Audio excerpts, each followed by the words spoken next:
Have you been dying to see a movie like 28 Days Later but don't think it's ever going to happen?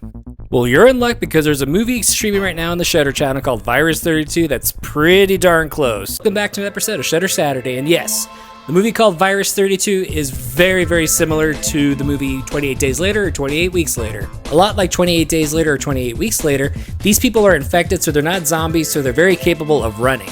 Virus 32 is an Argentinian film, so it is subtitled. A mother and daughter are trapped in a recreational club. For the first half, they're unaware of what's going on. However, they start noticing things outside are getting kind of chaotic and crazy. And just like many of these movies, the simple plan never works. Trying to stay inside and trying to stay quiet does not work out.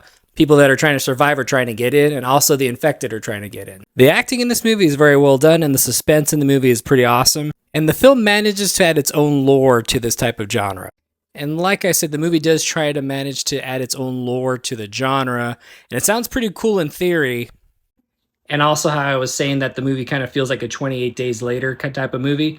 There are some moments in this movie where you feel like the actual soundtrack from that movie is going to come on because it feels directly connected to this movie.